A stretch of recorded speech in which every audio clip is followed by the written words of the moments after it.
Hi students, very good morning all of you. कैसे हैं आप सब लोग? आई होप सब अच्छे होंगे। तो लास्ट क्लास में शुरू किया था हमने कोरिलेशन। कोरिलेशन की फर्स्ट क्लास में हम लोगों ने क्या क्या पढ़ा? हमने पढ़ा कोरिलेशन होता क्या है। तो कोरिलेशन क्या था बच्चों? जब भी हम किन्हीं दो वेरिएबल्स का या दो से ज्यादा वेरिएबल्स का क्वांटिटेटिव रिलेशनशिप मेजर करना चाहते हैं तो एक टूल के थ्रू हम मेजर कर लेते हैं। उस टूल का नाम क्या था? Correlation. So correlation is a tool which measure the quantitative relationship between two or more variables. Correlation की वैल्यू आपको मैंने बताया था कि -1 से लेके +1 के बीच में आती है। -1 और +1 भी आ सकती है। कोरिलेशन निकालने के लिए हमारे पास तीन मेथड्स थे। याद करो, सबसे पहला स्कैटर डायग्राम मेथड, दूसरा Karl Pearson coefficient of correlation method, तीसरा स्पीयरमैन्स रैंक कोरिलेशन मेथड।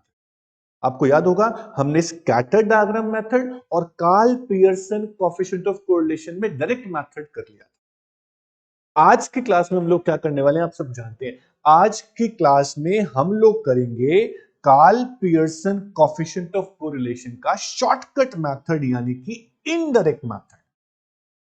इसको आप बोल सकते हो एज्यूम्ड मीन मेथड या फिर इनडायरेक्ट मेथड। बहुत ही आसान है। आसान क्यों? एक बात आपको बता देता हूं। मैंने आपको क्वेश्चंस दिए थे डायरेक्ट मेथड के और स्कैटर डायग्राम। अगर आपने डायरेक्ट मेथड के क्वेश्चंस किए हैं तो फॉर्मूला बहुत छोटा सा था कि sigma x y upon sigma x square into sigma y square और उसका अंडर रूट।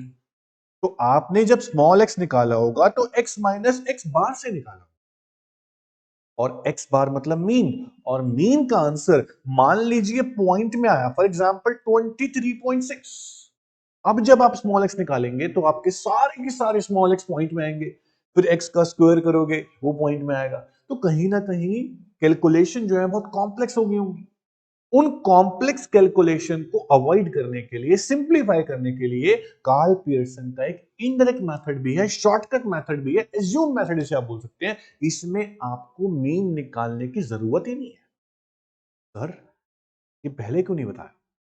एग्जाम में डायरेक्ट और इनडायरेक्ट दोनों आ सकते हैं, हमें तो दोनों करने पड़ेंगे। तो आज हम करेंगे इनडायरेक्ट मेथड जहां पे आपको एक्चुअल मीन निकालना है ही नहीं। चलिए मैं आपको सिखाता हूं कि कोरिलेशन में Karl Pearson coefficient of correlation में इनडायरेक्ट मेथड या फिर एज्यूम मीन मेथड का फॉर्मूला क्या होता है और क्वेश्चन को सॉल्व कैसे किया जाता है। सबसे पहले मैं कोई भी एक क्वेश्चन आपको उठा के दिखाता हूं। मान लीजिए मैंने एक क्वेश्चन नोट किया, मेरे पास एक क्वेश्चन है, प्राइस और सप्लाई दिए हुए हैं। प्राइस दिया हुआ है 4, 6, 8, 15 और 20। 4, 6, 8, 15 और 20। 4, 6, 8, 15 और 20। आपको y भी गिवन है 10, 15, 20, 25 और 30। एक बार कंफर्म कर लेते हैं, 10, 15, 20, 25, 30। डन। ये आपको x और y दिया हुआ है। अब आप बोलेंगे सर कि इनडायरेक्ट मेथड से कोरिलेशन कैसे निकालें? पहले आपने डायरेक्ट मेथड से निकाला था, उसमें एक्चुअल मीन निकाला था, मीन निकालने का फॉर्मूला लगाया था। आपको कुछ नहीं करना है। आपको आपको जो कोरिलेशन निकालना है उसका फॉर्मूला पहले आप देख लो क्या है, बाद में मत बोलना सर आपने बोला बताया नहीं, कैलकुलेशन जो आसान थी। देखो, अब ये मत बोलना कि फॉर्मूला बहुत बड़ा बता दिया सर, क्योंकि जो डायरेक्ट मेथड था ना वहां फॉर्मूला बहुत छोटा था, कैलकुलेशन बहुत कॉम्प्लेक्स हो जाती थी। लेकिन ये फॉर्मूला बड़ा है, आपको मीन नहीं निकालना पड़ेगा, पॉइंट में आंसर नहीं आने वाला। मतलब आंसर, कोरिलेशन का आंसर तो पॉइंट में आता है। जो आप डेविएशन निकालते हो, स्मॉल एक्स निकालते थे, स्मॉल वाई निकालते थे, वैसी डेविएशन जो है वो पॉइंट में नहीं आने वाली, क्योंकि आप एज्यूम कर लेंगे। तो बताओ, तो देखो देखो कैसे करते हैं। आपको यहां पर फॉर्मूला है n multiply sigma dx dy minus, minus के बाद sigma dx into sigma dy। ये तो आपका ऊपर रहेगा। नीचे क्या रहेगा देखो, n multiply sigma dx square minus sigma dx का होल स्क्वायर। अब multiply n sigma dy square minus sigma dy का होल स्क्वायर। ध्यान देना, बच्चे भूल जाते हैं कि यहां पर अंडर रूट भी करना था। इतना बड़ा फॉर्मूला सर। बेटा मैंने पहले ही बोला है कि फॉर्मूला बड़ा है, लेकिन जो आपका आंसर होगा या जो कैलकुलेशंस आप करोगे उसमें आपका पॉइंट में नहीं आने वाला, आपको मीन नहीं निकालना। अब आप पूछोगे सर ये dx dy कहां से आता है, dx dy क्या होता है? मेरी बात समझना, अगर आपको x निकालना होता था डायरेक्ट मेथड में स्मॉल x, तो आप x माइनस एक्स बार करते थे। अभी यहां पर आपको dx निकालना है, x माइनस a कर देना, कितना सिंपल है। a कहां से लाऊंगा सर, a एज्यूम कर लेना, x में से एज्यूम कर लेंगे कोई भी नंबर। अभी मैं करके दिखाता हूं क्वेश्चन आपको। dy निकालना है तो y माइनस a कर लेना। अभी आप मेरी बातों को ध्यान से सुनते जाओ बस। अब हम क्वेश्चन को सॉल्व करते हैं। जब क्वेश्चन को कोई बच्चा सॉल्व करता है तो ये पूछता है सर नेक्स्ट कॉलम में क्या निकालूं, नेक्स्ट कॉलम में क्या निकालूं, ये आपको पता चलेगा फॉर्मूला से। हम शॉर्टकट मेथड कर रहे हैं तो मैं लिख रहा हूं यहां पे शॉर्टकट मेथड। नेक्स्ट कॉलम में क्या निकालूं ये आपको पता चलेगा फॉर्मूला से। फॉर्मूला में आपको दिख रहा है कि dx भी निकालना है, dy भी निकालना है, दोनों का मल्टीप्लिकेशन भी करना है, आपको dx स्क्वायर भी करना है, dy स्क्वायर भी करना है, इतना कुछ तो निकालना है। तो मैं आपको बोलूंगा आपको गिनती की 4-5 चीजें निकालनी है। सबसे पहले आप dx निकालना, उसके बाद dy निकालना, उसके बाद dx स्क्वायर निकालना, उसके बाद dy स्क्वायर निकालना, उसके बाद dx dy का मल्टीप्लिकेशन। आपको गिनती की 5 चीजें और निकालनी है। dx कैसे निकलेगा, सिंपल सा फॉर्मूला है x minus A. Sorry a कहां से लाऊं, आप एक एज्यूम कर लो। आपने मान लीजिए, मैं यहां पर एज्यूम कर लेता हूं, फॉर एग्जांपल मैंने यहां 8 एज्यूम कर लिया। चलो कितना एज्यूम कर लिया, 8। 8 एज्यूम कर लिया, ठीक है, a लिख देता हूं। तो x माइनस ए, 4 माइनस 8 क्या आता है, माइनस का 4, फिर 6 माइनस 8 माइनस का 2, फिर 0, 15 में से 8 गए प्लस का 7, ठीक है, 20 में से 8 गए प्लस का 12, dx आ गया, x माइनस ए कर दिया। 4 माइनस 8, 4 माइनस का 4, 6 माइनस 8 माइनस का 2, देन 0, देन 7 और देन 12, ठीक है, 20 में से 8 गए तो 12 आएगा। अब dy निकालेंगे, dy निकालने के लिए आप एज्यूम कर लो, आप 20 एज्यूम कर लो, कोई दिक्कत नहीं है, कोई भी नंबर एज्यूम कर सकते हो। तो 10 में से 20 मतलब y माइनस ए करेंगे तो dy, y माइनस ए, 10 में से 20 गए माइनस 10, फिर माइनस 5, 0, फिर 5 और फिर 10। करेक्ट है ना, बिल्कुल सही है एकदम। आप dx स्क्वायर निकालेंगे, यानी कि dx जो निकाल चुके हो उनमें सब का आप स्क्वायर करते जाओ। माइनस 4 का स्क्वायर 16, माइनस 2 का स्क्वायर 4, फिर 0, 7 का स्क्वायर 49, 12 का स्क्वायर 140। इस तरह से आप निकाल लेंगे सारे सारे के स्क्वायर इसके। तो स्क्वायर जो करना है आपको वो dy का भी करना है। dy स्क्वायर करेंगे तो कैसे होगा, माइनस 10 का स्क्वायर इज 100, 5 माइनस 5 का square 25, then 0, then 25, then again 100। ये आपका dx स्क्वायर भी आ गया और dy स्क्वायर भी आ गया। अब चाहिए आपको dx dy का मल्टीप्लीकेशन, लिखा है ना यहाँ पर मल्टीप्लीकेशन, dx और dy का। -4 और -10 को मल्टीप्लाई करोगे तो आपका आएगा 40 प्लस का 40, फिर आएगा आपका 10, फिर आएगा 0, फिर आएगा 35, फिर आएगा 120। 12 और 10 मल्टीप्लाई करेंगे, ये सारा हमने कर लिया। अब हम क्या करते हैं दोस्त, अब हम सबका टोटल करते हैं। हमें फॉर्मूला में dx का टोटल चाहिए, dy का टोटल चाहिए, dx स्क्वायर का भी चाहिए, dy स्क्वायर का भी चाहिए और dx dy का भी टोटल चाहिए। सबका टोटल करिए। dx का टोटल कितना आता है, 4 और 2 6, माइनस का 6 है ये, और प्लस का 19, 19 में से 6 गए 13 होता है 13, ठीक है, ये 13 आ गया। किसका टोटल है, dx का टोटल। अब dy का टोटल करते हैं, 15 और 15 ये हो गया आपका 0, ठीक है, प्लस का 15 माइनस का 15 0 हो गया। dx स्क्वायर का टोटल करते हैं, 6 और 4 10, यानी कि 16 और 4 20, 20 और 49 69, 69 प्लस 144, ये आपका आता है 213। dy स्क्वायर का टोटल 100, 25 25 और 100, ये हो गया बेटा 250, ये भी निकाल लिया। अब dx dy का जो मल्टीप्लीकेशन है उसका भी हमें सम चाहिए। 40 और 10 50, 50 और 35 85, 85 प्लस 120 इज इक्वल्स टू 205। हमने सब का टोटल निकाल लिया। अब सिर्फ आपको फॉर्मूला में वैल्यूज पुट करनी है। क्या पुट करनी है? वैल्यूज पुट करनी है। एन कितना है काउंट कर लेंगे। 1 2 3 4 5, 5 नंबर हमारे पास है एक्स में और वाई में, तो 5 आपका एन रहेगा। तो एन की वैल्यू इज 5। dx dy का जो मल्टीप्लीकेशन है उसका सम आपको यहां पर चाहिए। उसका सम था 205। ये देख लो आप, 205। तो लिख देंगे यहां पे 205 माइनस। अब है सिग्मा dx का टोटल। सिग्मा dx का टोटल मुझे दिख रहा है बेटा ये, यानी कि 13, और सिग्मा dy 0। तो 13 और 0, 13 और 0 मैंने यहां पर लिख दिया। अब मेरे को नीचे दिया हुआ n फिर से 5। dx स्क्वायर का टोटल कितना है वो पूछ रहा है। dx स्क्वायर का टोटल मेरे पास है 213, 213। तो मैं लिखूंगा 213 माइनस सिग्मा dx का होल स्क्वायर। यहां गलती बच्चे कर देते हैं, dx स्क्वायर लिख देते हैं। ये सिग्मा dx की वैल्यू लिखनी है, उसका होल स्क्वायर करना है। सिग्मा dx की वैल्यू कितनी है मेरे को दिख रही है 13, तो 13 का होल स्क्वायर वो आपसे मांग रहा है। समझ रहे हो? अब है नीचे मल्टीप्लाई, फिर n की वैल्यू वापस 5। सिग्मा dy स्क्वायर का टोटल, सिग्मा dy स्क्वायर का टोटल मेरे पास है 250। तो 250 मैंने लिख दिया यहां पर, ठीक है। और माइनस में सिग्मा dy का होल स्क्वायर। सिग्मा dy था मेरा 0, 0 का होल स्क्वायर तो 0 ही होगा, पर लिखना पड़ेगा आपको यहां पर। ये आपने लिख दिया। अब कुछ नहीं करना, आपको सिर्फ और सिर्फ मल्टीप्लाई करके माइनस करके कैलकुलेशन को सॉल्व करना है। 205 इंटू 5 आप करोगे तो कितना आएगा? आपका आएगा 1025।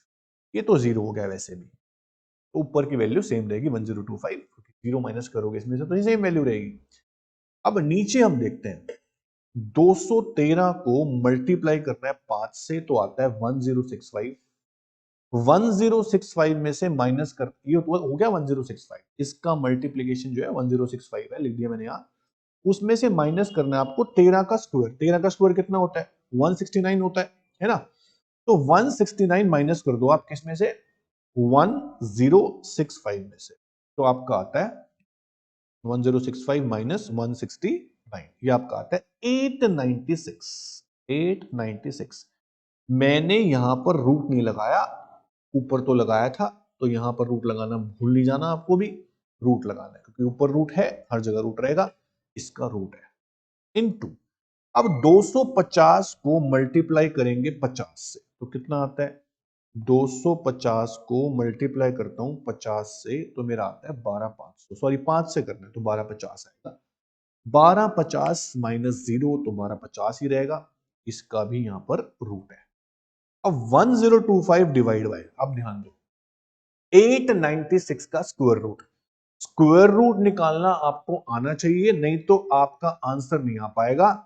896 का अगर आप स्क्वायर रूट करते हैं, मेरे हिसाब से 29 के आसपास आंसर आना चाहिए।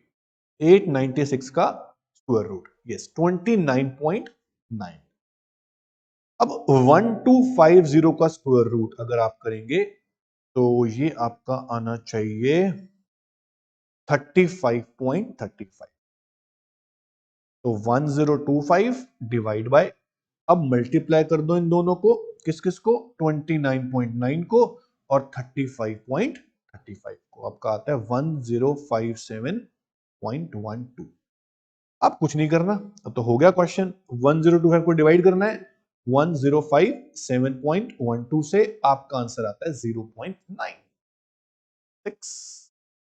अप्रॉक्स अगर हम देखें तो इसको मैं 0.97 भी लिख सकता हूं।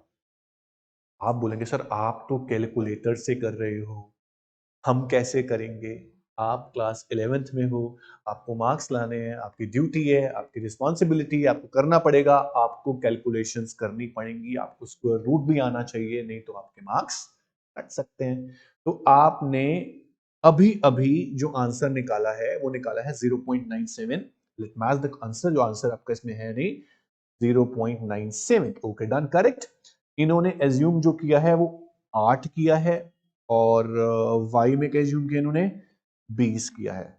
मैंने भी शायद इसमें 8 और 20 ही एज्यूम किया था बाय चांस। चलो कोई नहीं, आंसर हमारा आ गया। तो ये था Karl Pearson coefficient of correlation में शॉर्टकट मेथड या इनडायरेक्ट मेथड या एज्यूमिंग मेथड।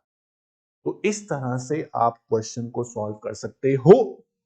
अगर आपको स्कूल में इसी Karl Pearson coefficient of correlation में स्टेप डेविएशन मेथड भी कराया है तो चिंता वाली कोई बात नहीं है। आपको अगर इनडायरेक्ट मेथड या शॉर्टकट मेथड आ गया तो आपको स्टेप डेविएशन मेथड भी समझो आ गया। कैसे, मैं आपको ना पहले फॉर्मूला बताता हूं। सेम फॉर्मूला है, एन सिग्मा dx डैश और dy डैश, डैश आ जाएगा बस यहां पे, ठीक है। dx dash into dy dash, सब में डैश लगाना है, ठीक है।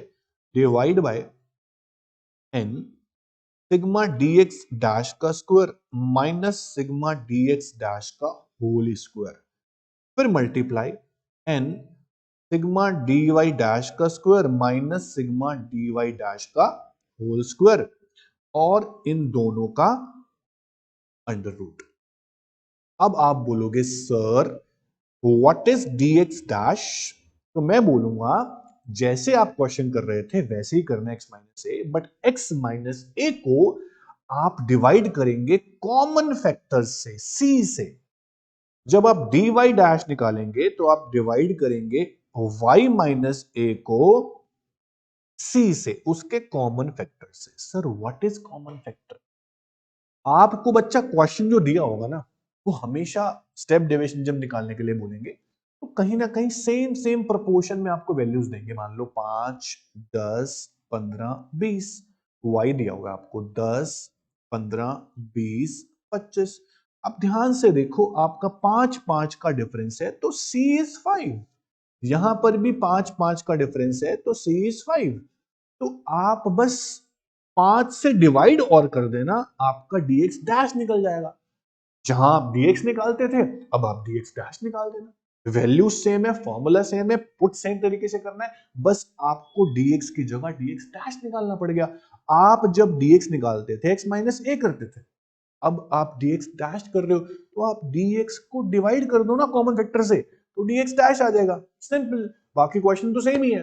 तो इसको भी आप कर सकते हो। मोस्टली स्कूल्स में नहीं कराते क्योंकि बहुत सारा हो जाता है, पर कराया है तो मैंने आपको बता दिया कि dx डैश कॉमन फैक्टर को डिवाइड करना है, मल्टीप्लाई बाय c यहां पर नहीं है, ध्यान रखना, बिना इसके आंसर आ जाता है। मैं आपको दिखा देता हूं, इन्होंने क्वेश्चन सॉल्व किया होगा स्टेप डेविएशन से भी, देखो यहां पर c नहीं लिख रखा है तो आंसर फिर भी एग्जैक्ट आ जाता है। Okay done. तो ये था आपका Karl Pearson coefficient of correlation में आपने लास्ट क्लास में किया था डायरेक्ट मेथड, आज आपने सीख लिया इनडायरेक्ट मेथड या फिर शॉर्टकट। बड़ा ही मजा आया करने में, पता नहीं चलता टाइम कहां बीत जाता है। तो आपका भी टाइम पता नहीं चलेगा कहां चला गया। तो बस एक बात ध्यान रखना, इतनी सी भी कैलकुलेशन मिस्टेक हुई तो गलती हो जाती है, कैलकुलेशन मिस्टेक नहीं होनी चाहिए।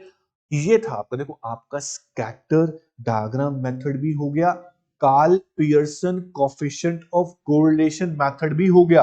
अब आपके पास बचता क्या है? आपके पास बचता है स्पीयरमैन रैंक कोरिलेशन मेथड। ये भी हमने कर लिया, ये भी हमने कर लिया, दोनों के दोनों मेथड हमने कर लिए हैं। आपका बचता है अब सिर्फ और सिर्फ स्पीयरमैन रैंक कोरिलेशन मेथड। इसमें हम रैंक देंगे, रैंक। ये रैंक वाला फंडा क्यों आया, मैं आपको लॉजिक बताता हूं, पूरी डीप में लेके जाता हूं, थ्योरी बताता हूं। स्पीयरमैन जो थे उन्होंने क्या कहा कि उन्होंने कहा कि कुछ वेरिएबल्स ऐसे होते हैं जिनको हम क्वांटिटेटिव फॉर्म में मेजर नहीं कर सकते। कुछ वेरिएबल्स ऐसे होते हैं जिसको हम क्वांटिटेटिव फॉर्म में मेजर नहीं कर सकते, उनको क्वालिटेटिव फॉर्म में मेजर किया जाता है। ब्यूटी, ऑनेस्टी, इनमें क्या आप क्वांटिटी बताओगे? बताओ, ये बताओगे ना, आप रैंक दे सकते हो, 10 लोग खड़े हैं रैंक दे दो। तो स्पीयरमैन का जो रैंक कोरिलेशन मेथड है वही बोलता है कि अगर आप वेरिएबल्स को क्वांटिटी की फॉर्म में मेजर नहीं कर सकते, उनको रिलेट नहीं कर सकते, उनका कोफिशिएंट नहीं निकाल सकते, तो आप रैंक दो, और रैंक देने के बाद ऑटोमेटिकली नंबर्स आ जाएंगे, फिर उनसे आप कोरिलेशन निकालो। तो बड़ा इंटरेस्टिंग है, इसमें आपको रैंक देनी है, एक्स और वाई दिया होगा जैसे दिया होता था, बस उसके बाद आपको रैंक देनी है। होता है ना, कंपटीशन होते हैं, फैशन शोज होते हैं, जजेस बैठे होते हैं, रैंक देते हैं, तो आपको रैंक देनी है, और रैंक देने के बाद कोरिलेशन निकालना है। फॉर्मूला अलग हो जाएगा, फॉर्मूला बदल जाएगा। मैं आपको थोड़ा सा यहाँ थ्योरी दिखाता हूं, देखो यहाँ थ्योरी दी हुई है, कह रहे हैं 1904 में चार्ल्स एडवर्ड स्पीयरमैन, पूरा नाम क्या था, Charles Edward Spearman, developed a formula to calculate correlation of qualitative variables. Please keep in mind qualitative variables. One more time, qualitative variables. It is popularly known as Spearman rank difference formula. पहले rank देंगे x को और y को, उन दोनों का difference निकालेंगे, deviation आएगा, उससे कोरिलेशन निकालेंगे। बड़ा ही आसान मेथड है। दो तरीके हैं इसके भी, एक तो जब रैंक आपकी अलग अलग आ रही हो, और कभी कभी रैंक सेम भी आ जाती है, जज ए ने और जज बी ने सेम रैंक दे दी दोनों को, अब मुश्किल फॉर्मूला थोड़ा बड़ा हो जाता है। तो यहाँ दो चीजें हैं बताऊंगा, there are some variables whose quantitative measurement is not possible. तो these variables are known as qualitative variables. तो उनको हम एट्रीब्यूट बोलते हैं स्टैट्स में, ब्यूटी हो गया, ब्रेवरी हो गया, विजडम हो गया, एबिलिटी हो गया, वर्च्यू हो गया। तो इन तरीकों के वेरिएबल्स में हम जो कोरिलेशन निकालते हैं वो रैंक के थ्रू निकालते हैं एट्रीब्यूट्स के केस में। तो अब फॉर्मूला तो मैं आपको बाद में बताऊंगा ये कब लगेगा, और एक फॉर्मूला और भी बड़ा सा, अभी देखो आप घबरा मत जाना। ये आ गया एक फॉर्मूला, ये भी लगेगा, थोड़ा फॉर्मूला, ये सिंपल है, बता दूंगा कौन सा फॉर्मूला कब लगता है, मैं आराम से समझाऊंगा, तसल्ली से समझाऊंगा, आधा पौना घंटा 40 to 45 मिनट्स में लूंगा आपके, अभी आराम से हो जाएगा, जल्दबाजी भी नहीं करना कुछ भी, ये लास्ट है, इसके बाद खत्म है कोरिलेशन। अब मैं एक क्वेश्चन उठाता हूं और आपको बताता हूं कि क्वालिटेटिव वेरिएबल्स में कैसे आप कोरिलेशन निकाल सकते हो, या फिर मैं बोलूं कि एट्रीब्यूट्स के केस में, ऑनेस्टी में, ब्यूटी में, विजडम में कैसे आप कोरिलेशन निकाल सकते हो। ये स्पीयरमैन का मेथड है। चलिए सबसे पहले एक क्वेश्चन हम उठा लेते हैं जिसमें आपको रैंक, देखो दो मेथड है इसमें, रैंक अलग अलग हो यानी डिफरेंट हो, या रैंक सेम हो। पहले करेंगे रैंक डिफरेंट वाला केस, अलग अलग रैंक, सेम रैंक नहीं, अलग अलग रैंक वाला केस। तो ये वाला हमारा मेथड है, ठीक है। तो हम ये क्वेश्चन कॉपी कर लेते हैं। इसमें आपको बोला है in a fancy dress competition two जजेस अकॉर्डेड फॉलोइंग रैंक्स, आपको रैंक दी हुई है, रैंक दी हुई है तो क्या मजा आएगा, रैंक निकालते हैं ना, कोई अच्छा क्वेश्चन उठाते हैं जहां रैंक निकालनी हो। तो अदर क्वेश्चन, ओके, यहां पर आपको रैंक निकालनी है, तो यहां एक क्वेश्चन हमारे पास है ये वाला, इस क्वेश्चन को हम उठा लेते हैं। ओके चलिए,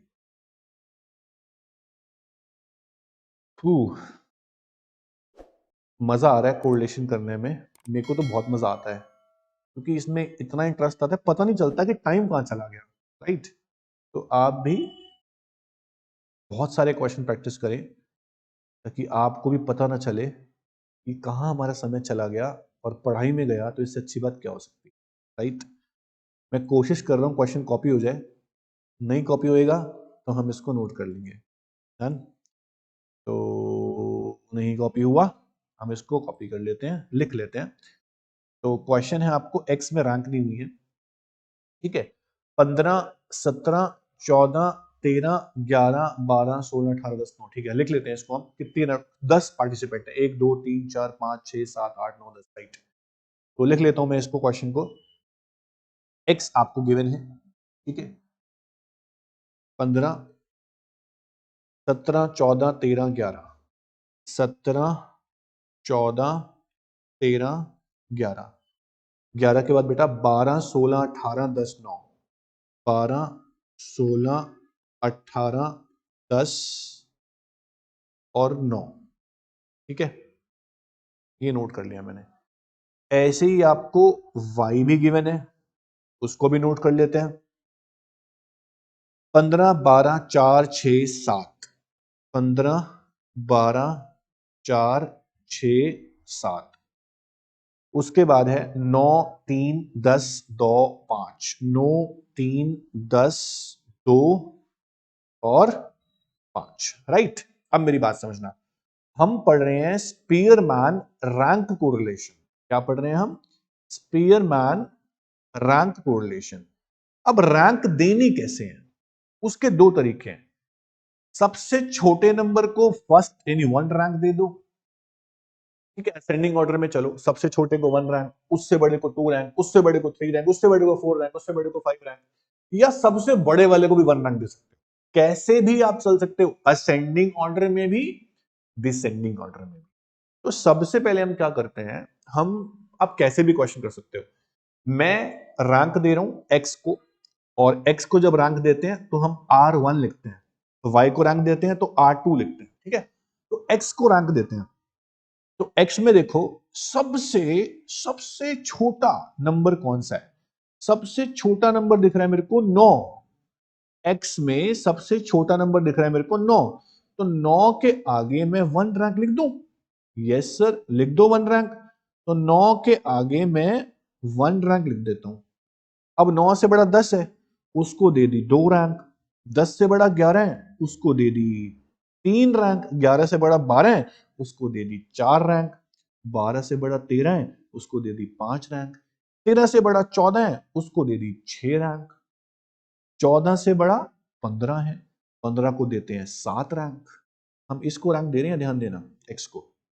15 से बड़ा 16 है, उसको देते हैं 8 रैंक। 16 से बड़ा 17 है, उसको देते हैं 9 रैंक। और 17 से बड़ा 18 है, उसको देते हैं 10 रैंक। 10 नंबर थे, 10 रैंक कंप्लीट हो गई। कितना आसान है, इसमें कुछ किया हमने, रैंक ही तो दी है। सबसे छोटे नंबर को 1 रैंक दे दी। एक क्वेश्चन पूछता है बच्चा, सर क्या बड़े नंबर को 1 रैंक दे सकता हूं? यस सारा दे सकते हो। 15 के बाद फिर छोटा नंबर, ऐसे ढूंढना, बड़े से छोटा, छोटे से बड़ा, कैसे भी आप रैंक दे सकते हो, ठीक है। मैं चाहता तो पहले 18 को 1 रैंक दे सकता था, फिर मैं 17 को 2 रैंक देता, ऐसे भी आप चल सकते हैं। लेकिन मैं बहुत इजीएस्ट वे से समझा रहा हूं, तो सबसे छोटे वाले को 1 रैंक दूंगा, उससे बड़े को 2, ऐसे भी आप कर सकते हो। अब हम y को रैंक देंगे। y में सबसे छोटा नंबर कौन सा है? मेरे को दिख रहा है y में सबसे छोटा नंबर 2 है, तो इसको मैंने 1 रैंक दे दी। 2 के बाद 3 है, इसको मैंने 2 रैंक दे दी। 3 के बाद 4 है, इसको मैंने 3 रैंक दे दी। 4 के बाद 5 है, इसको मैंने 4 रैंक दे दी। 5 के बाद 6 है, इसको मैंने 5 रैंक दे दी। 6 के बाद मेरे को इससे बड़ा नंबर दिख रहा है, 6 के बाद सीधा 9, इसको मैंने 6 रैंक दे दी, ठीक है। 9 के बाद दिख रहा है मेरे को 10, इसको मैंने 7 रैंक दे दी। 10 के बाद दिख रहा है मेरे को 12, इसको मैंने 8 रैंक दे दी। 12 के बाद मेरे को दिख रहा है, दोस्त मैंने 7 को रैंक नहीं दी है, ये गलती हो गई है, आपकी मिस्टेक भी हो सकती है। मैं फिर से चल रहा हूं, फिर से मैं चल रहा हूं। सबसे छोटा नंबर क्या था? सबसे छोटा नंबर था 2, इसको 1 रैंक दी थी। फिर 3, इसको 2 रैंक दी थी। 4 को 3 रैंक दी थी। 5 को रैंक देंगे, ये 5 है ना, 5 को रैंक देंगे 4। 6 को रैंक देंगे 5। 7 को रैंक देंगे 6। फिर 8 नहीं है, 8 नहीं है, 9 है सीधा। 9 को रैंक देंगे 7, ठीक है। 9 के बाद 9 के बाद 12 को रैंक देंगे 8। 9 के बाद 10 था बेटा, 9 के बाद 10 को रैंक देंगे। 9 को रैंक करनी थी 7, 10 को रैंक देंगे 8, 12 को रैंक देंगे 9 और 15 को रैंक देंगे 10। ऐसी कंफ्यूजन आपको भी होगी, जैसे मेरे को हो रही है ना, आपको भी होगी। पर गलत नहीं दिया रैंक मैंने, आप भी गलत मत देना। तो रैंक हमने दे दी R1 R2, ठीक है। 10 नंबर है, 10 रैंक होगी, वेरीफाई हो गया अपने आप। अब वो बच्चे पूछते हैं सर इसके बाद क्या निकालूं? भाई इसके बाद मैं नहीं बताऊंगा, इसके बाद फॉर्मूला बताएगा क्या निकालना है। तो फॉर्मूला नोट कर लो, रैंक कोरिलेशन मतलब आर के, ठीक है। इसका फॉर्मूला होता है 1 minus 6 sigma d square upon n cube minus n. ध्यान रखना 1 बिल्कुल बाहर है, ठीक है, 1 बिल्कुल बाहर है। तो आपको मतलब 6 तो फॉर्मूले में है, मेंशन है 6, हमेशा फॉर्मूले में 6 मेंशन होगा, कंफ्यूज ना हो आप। n मतलब नंबर होगा, d क्या होगा, d मतलब होगा डेविएशन। अब आपको मतलब डेविएशन निकालनी है, डेविएशन का फॉर्मूला है r1 minus r2, r1 minus r2। तो 7 में से 10 गए, माइनस का 3, फिर 9 में से 9 गए 0, 6 में से 3 गए 3, 5 में से 5 गए 0, 3 में से 6 गए माइनस का 3, 4 में से 7 गए माइनस का 3, 8 में से 2 गए 6, 10 में से 8 गए 2, 2 में से 1 गया 1, उसके बाद 1 में से 4 गया माइनस 3। ये आपकी डेविएशन है। लेकिन फॉर्मूले में आपको डी स्क्वायर का समीशन मांग रहा है, तो आपको डी का स्क्वायर भी करना पड़ेगा दोस्त। -3 का स्क्वायर 9, 0 9 0 9 9, ए का स्क्वायर कितना होता है 36, फिर 4, फिर 1, फिर 9। इसका सम जो होगा उसको मैं बोलूंगा समीशन ऑफ डी स्क्वायर, ये आपको निकाल। अब इसका सम कर लेते हैं। 9 कितनी बार है, 1 2 3 4, ये होगा 36, 36 36 72, 72 और 4 76, 76 प्लस 1 77, 77 प्लस 9 85, 85 आपका सम आ गया। एक बार मैं चेक कर लेता हूं कि 85 सम है या नहीं। 86 आ रहा है, तो 419 है मेरे में। दोबारा कर लेते हैं, 86 कैसे आ रहा है इनका, 1 2 3 4 36 36 72, 72 और 4 76, 76 प्लस 1 77, 77 प्लस 9 86, राइट 86। यहाँ मिस्टेक हो गई है, 86 आप कर लेंगे इसको, बेटा 86 कर लेंगे इसको, तो 86 हम यहां पर लिख देते हैं। तो समीशन ऑफ डी स्क्वायर आपके पास आ गया 86। अब मैंने कुछ नहीं करना, फॉर्मूले में पुट करना है। तो 1 माइनस 6 मेरे पास है, समीशन ऑफ डी स्क्वायर 86 है, divide by n cube. N कितना है, 10 नंबर थे, तो 10 का क्यूब -10। अब 1 माइनस 86 को अगर मैं 6 से मल्टीप्लाई करता हूं तो मेरे पास आता है 516 डिवाइड बाय 10 का क्यूब कितना होता है 1000 होता है, 1000 में से 10 गए तो 990 होता है। तो 1 माइनस, अब 516 को मैं 990 से डिवाइड करूंगा, ठीक है, तो मेरा आएगा 0.52, और 1 में से माइनस करूंगा 0.52 को, तो मेरा आएगा 0.48। तो मेरा रैंक कोरिलेशन का जो प्यारा सा आंसर आया है वो आया है 0.48। एम आई राइट? Absolutely right. तो आप भी राइट हो सकते हो अगर आप आराम से क्वेश्चन करोगे, तरीके से करोगे। तो क्या था स्पीयरमैन रैंक कोरिलेशन में, क्या था, रैंक देनी थी। छोटे नंबर को 1 रैंक, उससे बड़े को 2 रैंक, उससे बड़े को 3 रैंक, उससे बड़े को 4 रैंक, उससे बड़े को 5 रैंक। रैंक देते जाओ। रैंक देने के बाद आपको डी निकालना है, डेविएशन निकालनी है, ठीक है। डेविएशन का फॉर्मूला क्या है, r1 माइनस r2। फिर आपको डी स्क्वायर निकालना है और इस प्यारे से फॉर्मूले में पुट कर देना है 6 इसमें पहले से, कंफ्यूज मत होना, ये आपका रैंक कोरिलेशन सॉल्व हो जाएगा। आप ऐसे फॉर्मूले में वैल्यूज पुट करते जाओ, आपका आंसर आता जाएगा, और कैलकुलेशन सही करोगे तो आंसर भी आपका सही सही आता जाएगा। तो ये आपका था रैंक कोरिलेशन, जब रैंक अलग अलग होती हैं। अभी एक केस ऐसा कराने वाला हूं, लास्ट केस है, जब रैंक सेम भी आ सकती हैं, और सेम रैंक आए तो क्या करना है, रैंक सेम दोगे तो कैसे क्वेश्चन सॉल्व होगा, वो अब मैं आपको कराऊंगा जब रैंक सेम हो। देखो आपको दिखाता हूं।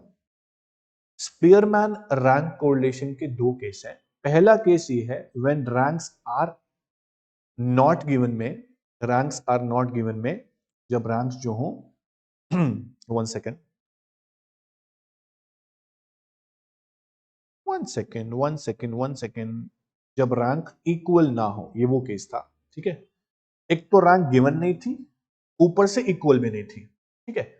अब यहां पर है कि रैंक जो आपको निकालनी है जब आएंगी तो इक्वल रैंक आ सकती है। जब रैंक इक्वल आ रही हो तो फॉर्मूला बदल जाएगा, ये बड़ा सा फॉर्मूला लग जाएगा। अब समझना कि इक्वल रैंक वाले क्वेश्चन को सॉल्व कैसे करते हैं। मैं ये वाला क्वेश्चन सेम उठाकर चल रहा हूं और आपको करके दिखाता हूं कि कैसे करते हैं।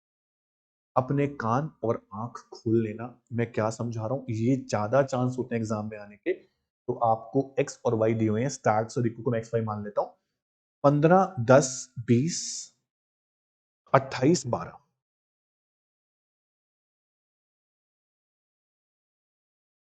15 10 20 28 12। Let me recheck. 15 10 20 28 12 10 16 18।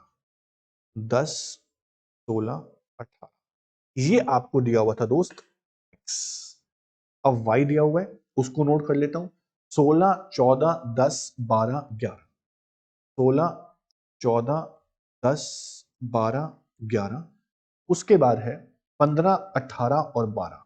15 18 और 12 ये आपको दिया हुआ है। Let me recheck. 16 14 10 12 11।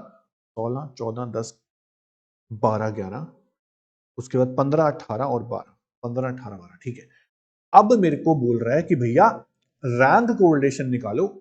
अब मेरे को पता कैसे चलेगा कि रैंक इक्वल वाला केस है या अनइक्वल वाला केस है। ध्यान से देखो, एक्स में कोई नंबर है जो 2 बार या 3 बार रिपीट हो रहा हो। मेरे को दिख रहा है कि जो 10 है ना, 10 ये 2 बार रिपीट हुआ है, उसके अलावा कुछ भी रिपीट नहीं हुआ। वाई में 16 14 10 12 12 जो है वो 2 बार रिपीट, मतलब कि यहां पर रैंक इक्वल आ सकती है। बड़े वाला फॉर्मूला लगेगा। अब बड़े वाला फॉर्मूला क्या है यार, क्या मुझे याद करना पड़ेगा? सर ऑब्वियस आपको याद करना पड़ेगा। फॉर्मूला क्या है सुनेंगे।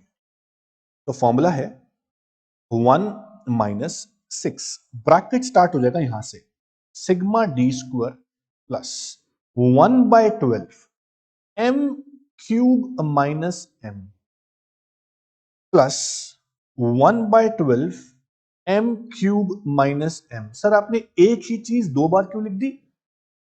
बच्चे पूछते हैं सर आपने ये वाली चीज 2 बार क्यों लिख दी, 1 बार क्यों नहीं लिखी या 3 बार क्यों नहीं लिखी? बहुत सिंपल सा आंसर है। मैंने सबसे पहले ये देखा कि कितने केस बन रहे हैं। एक केस बना n का x के अंदर, दूसरा केस बना 12 का y के अंदर। जितने केस बनेंगे उतनी बार मैं इसको लिखूंगा। मान लो x में या y में एक नंबर और होता, मान लो जैसे 15 है, ये 15 भी 2 बार रिपीट हो रहा होता तो मैं एक और केस बनाता। जितनी जितने केस बनेंगे उतनी बार ही लिखा जाएगा। यहां 2 ही केस बने, एक 10 का और एक 12 का। नंबर देखो 10 2 बार रिपीट हुआ, 2 बार रिपीट हुए मत देखो, या 3 बार रिपीट होता तब भी 2 केस बनाता। नंबर कितने हैं? 10 और 12, 2 ही नंबर है जो 2 बार रिपीट हुए, तो 2 ही केस बन रहे हैं, एक 10 का और एक 12 का, 2 बार लिखा। इसके बाद ब्रैकेट क्लोज। ये आपको करते करते समझ में आएगा। Divide by n cube minus n, जो पहले था वो सेम है, यहां कोई फर्क नहीं। तो ये आपका फॉर्मूला है। Let me recheck the formula, गलत ना हो जाए। यस ओके सही है। तो अब हम क्वेश्चन को सॉल्व करते हैं। अब खास बात यह है कि रैंक कैसे देनी है। आप लिखोगे यहां पे R1, x को रैंक देते हैं। सबसे छोटे नंबर को मैं रैंक 1 देता हूं, आप जानते हो। तो सबसे छोटा यहां पे 10 है। अब 10 को 1 रैंक देनी चाहिए। अब इसको भी 1 दूं, इसको भी 1 दूं, ये तो गलत हो जाएगा। तो मैं क्या करता हूं, एवरेज निकालता हूं। 10 को रैंक 1 दूं, उस दूसरे 10 को रैंक 2 दूं, ये भी गलत है, पार्शियलिटी हो जाएगी। पार्शियलिटी दोनों के साथ ना हो तो मैं एवरेज निकालूंगा। 10 जो है वो कितनी बार रिपीट है? 2 बार। तो पहले वाली की रैंक मान लो 1 है, दूसरे वाली की रैंक मान लो 2 है। डिवाइड बाय कितनी बार है 10? 2 बार, तो डिवाइड बाय 2। तो 3/2 इज 1.5। तो रैंक मेरे को देनी चाहिए दोनों को 1.5 और 1.5। देखो सेम हो गई ना, रैंक 1 भी इंक्लूड हो गई, रैंक 2 भी इंक्लूड हो गई। अगली रैंक जो दूंगा अगले नंबर को वो 3 दूंगा। ध्यान रखना 3 दूंगा, क्योंकि 2 नंबर चले गए, 2 रैंक जानी चाहिए। मेरी बात समझ रहे हो? अच्छा, बच्चे पूछते हैं सर अगर 10 3 बार होता तो 1 रैंक पहले 10 को, दूसरी रैंक दूसरे 10 को, थर्ड रैंक तीसरे 10 को, डिवाइड बाय 3 करता। तो 3 प्लस 2 प्लस 1 6, 6 बाय 3 मेरी रैंक आती 2 में, सबको 2 रैंक देता। फिर जो अगले नंबर को रैंक देता फोर्थ रैंक जाते, क्योंकि 1 2 3 यूज हो गई। अभी यहां पर इस पे ध्यान दो, जो मैं करा रहा हूं आपको, कि 10 जो है वो 2 बार रिपीट है। पहले वाले को 1 रैंक, दूसरे वाले को 2 रैंक, पार्शियलिटी हो जाएगी। मैं क्या करता हूं, दोनों की रैंक को ऐड कर देता हूं, 3 हो गया। कितनी बार रिपीट हुआ है 10? 2 बार, तो 3 बाई 2 1.5 में निकाल के दिखा दिया। इस तरह रैंक देनी है तो 1.5 रैंक दे दोगे आप, 1.5 1। अब 1 और 2 दोनों रैंक यूज हो गई है। अगली रैंक जो दोगे आप वो 3 रैंक दोगे। 10 से बड़ा नंबर कौन सा दिख रहा है आपको? 12, तो इसको आप 3 रैंक दोगे। 12 के बाद दिख रहा है आपको 15, इसको आप 4 रैंक दोगे। 15 के बाद 16, इसको आप 5 रैंक दोगे। 16 के बाद 18, इसको आप 6 रैंक दोगे। 18 के बाद 20, इसको आप 7 रैंक दोगे। 20 के बाद 28, इसको आप 8 रैंक दोगे। नंबर कितने थे? 1 2 3 4 5 6 7 8। देख रहे हो, 8 नंबर थे, 8 तक रैंक आ गई। अगर यहां आप गड़बड़ी करते 10 वाले में तो रैंक बदल जाती। 8 है तो 8 रैंक आनी चाहिए। 1.5 रैंक दे दी 1 और 2 को यूज करके, तो 2 रैंक किसी को देंगे नहीं क्योंकि यूज हो गई। आ जाएगा समझ? y को समझो, मान लो R2 निकालना है y, तो y में सबसे छोटा नंबर क्या है? 10, इसको मैंने 1 रैंक दे दी 10 को। 10 से बड़ा क्या है? 11, इसको मैंने 2 रैंक दे दी। 11 से बड़ा क्या है? 12, इसको 3 और इसको 4। दे नहीं सकता, दोनों को जोड़ता हूं और एवरेज निकालता हूं। 3 प्लस 4 डिवाइड बाय 12 कितनी बार रिपीट हुआ है? 2 बार, 2 से डिवाइड करूंगा। 7 बाय 2, 3.5 मैं दोनों को रैंक दे देता हूं। 3.5 इस 12 को, 3.5 इस 12 को, 3 और 4 रैंक यूज हो गई। अगली रैंक जो दी जाएगी वो 5 दी जाएगी। अगली रैंक 5 देंगे 12 से बड़े वाले नंबर को, दैट इज 14, इसको हम देंगे 5। 14 के बाद 15, इसको देंगे 6 रैंक। 15 के बाद 16, 7 रैंक। 16 के बाद 18, इसको 8 रैंक यूज हो गई ना। तो इस तरह से आपको एवरेज रैंक निकालनी होती है। अगर 12 भी 3 बार रिपीट होता तो 3 प्लस 4 प्लस 5 डिवाइड बाय 3 करता, क्योंकि 3 बार रिपीट। ठीक है, 3 प्लस 4 प्लस 5 यानी कि 12 बाय 3, 4 रैंक आती सबकी। अगली रैंक देता वो 6 देता अगले नंबर। ऐसे करेंगे, आपको आ जाएगा समझ। अभी हम निकालेंगे यहां पर डी, R1 माइनस R2, फिर निकालेंगे डी का स्क्वायर। ये तो चाहिए, फॉर्मूले में चाहिए डी का स्क्वायर, देखो ठीक है ना। तो पहले डी निकाल लो। What is D? R1 minus R2, minus का 3, 1.5 माइनस 5, तो आएगा आपका माइनस का 3.5। ठीक है, माइनस का 3.5, फिर 6, फिर 8 में से 3.5 गए तो 4.5 बचेगा, फिर 1 बचेगा।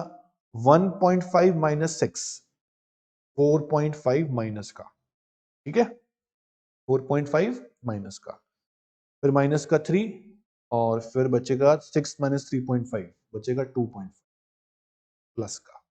ठीक है बेटा, अब डी का स्क्वायर करते हैं, 9। लेट मी चेक कि क्या मेरा डी ठीक है। एक बार चेक करने में क्या जा रहा है? 3 3.5 माइनस 6 4.5, 3 3.5। इन्होंने बड़े छोटे को रैंक दी होगी, चलो हम आंसर निकाल लेते हैं, जैसे भी हम कर रहे हैं आंसर हमारा ठीक आएगा। तो 3.5 का स्क्वायर कर लेता हूं, 3.5 का स्क्वायर, 3.5 इंटू 3.5, ये आपका आता है बेटा 12.25। 6 का स्क्वायर 36, 4.5 इंटू 4.5, 20.25। ठीक है, 1 का स्क्वायर 1, फिर 20.25, 3 का स्क्वायर 9, 2.5 का स्क्वायर 6.25 होता है, तो 6.25। अब इनका सम कर लेंगे, क्योंकि मुझे डी स्क्वायर का सम चाहिए बस। तो डी स्क्वायर का जो सम है 9 प्लस 12.25, फिर प्लस 36, फिर प्लस 20.25, फिर प्लस 1, फिर प्लस 20.25, फिर प्लस 9, फिर प्लस 6.25, मेरा आता है 114। ये मेरा डी स्क्वायर का सम आ गया। अब मुझे फॉर्मूला में पुट करनी है values 1 minus 6 bracket start, 114 D square की वैल्यू है। अब ध्यान देना कि m क्यूब माइनस m में क्या आएगा। m क्यूब माइनस m में आते हैं रिपीटेशंस। आपके केस कितने बने? एक केस बना 10 का, एक केस बना 12 का। तो 10 जो है वो कितनी बार रिपीट हुआ है? आपने देखा 2 बार रिपीट हुआ। तो यहां 2 क्यूब माइनस 2, क्यूब हमेशा रहेगा, क्यूब हमेशा रहेगा। अगर दो जो है सॉरी 10 नंबर जो है वो 3 बार रिपीट होता तो मैं 3 क्यूब माइनस 3 लिखता। मतलब यहां पर आता है नंबर ऑफ रिपीटेशन, लिख देता हूं। यहां पर आता है नंबर ऑफ रिपीटेशंस, कितनी बार कोई आइटम रिपीट हुआ है। अब जो 12 है उसका केस ये बना हुआ है, 12 भी 2 बार रिपीट हुआ है। तो 2 cube minus 2, that's it, bracket close. आया कुछ समझ? n क्यूब 8 नंबर है, 8 का क्यूब माइनस 8। अब इसको सॉल्व करना है बस, देखो हमारा आंसर आता है कि नहीं आता। तो पहले अंदर वाली चीजों को सॉल्व कर लेंगे। 114 प्लस 2 क्यूब क्या होता है? 8, 8 माइनस 2 क्या होता है? 6। तो 1/12 इंटू 6 अगर हम करें, यहां 6 आ जाएगा, तो 1/2 होता है ये सॉल्व करके, ये भी 1/2 होगा। ठीक है, डिवाइड बाय 8 क्यूब माइनस 8, 1/2 1/2 1 हो गया।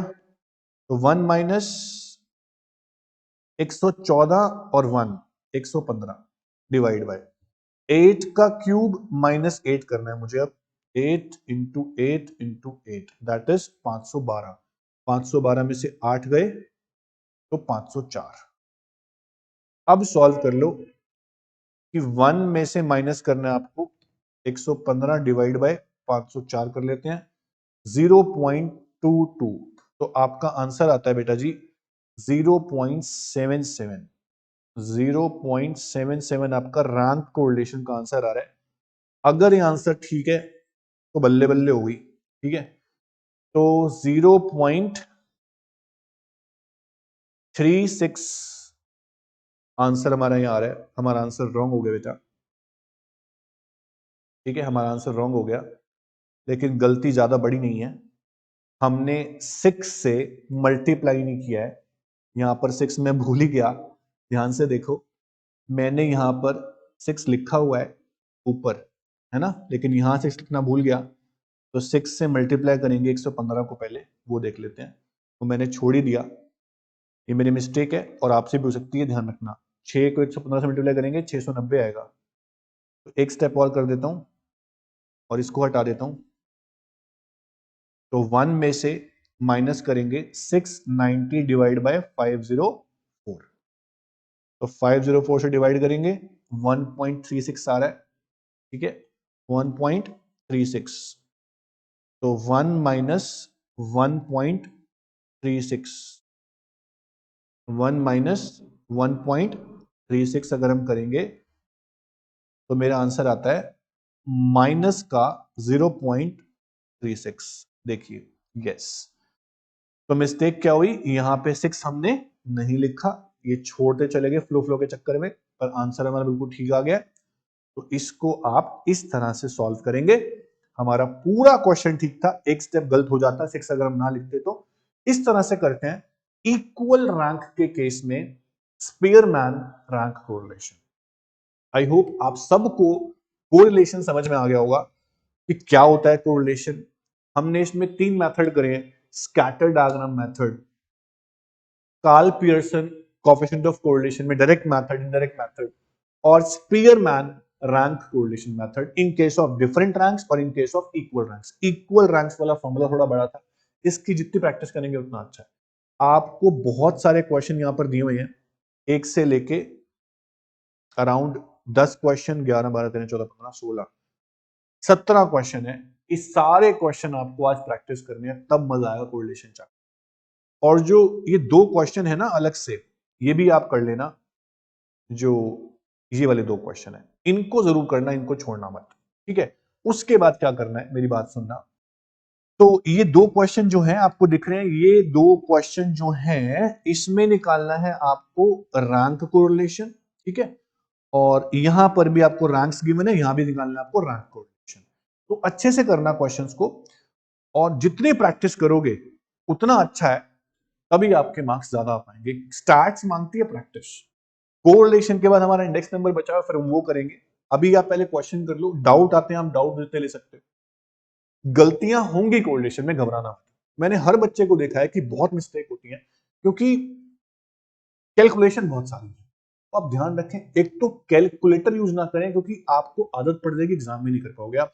और अगर आप क्वेश्चन कर रहे हो कोरिलेशन का, तो बहुत बारीकी से देखो कि मैं कुछ गलत तो नहीं कर रहा, कैलकुलेशन 2 बार चेक करो, तभी आंसर आपके ठीक आएंगे। आपने ध्यान दिया, मेरी कैलकुलेशन मिस्टेक बहुत कम हुई है, हुई नहीं है। कैलकुलेशन मिस्टेक अगर हो जाए, मुश्किल हो जाता है देखना कि आंसर मेरी गलती कहां है, फिर आपको डिमोटिवेशन होगी। वो ना हो तो आप आराम से क्वेश्चन करो, तरीके से करो, ठीक है। ये चैप्टर हमारा खत्म होता है कोरिलेशन। नेक्स्ट क्लास में हम डाउट अगर आपके आते हैं पहले वो कर लेंगे, जितने भी क्वेश्चन है, उसके बाद फिर हम करेंगे नया chapter start, that is index number. Okay, thank you so much, take care, bye bye.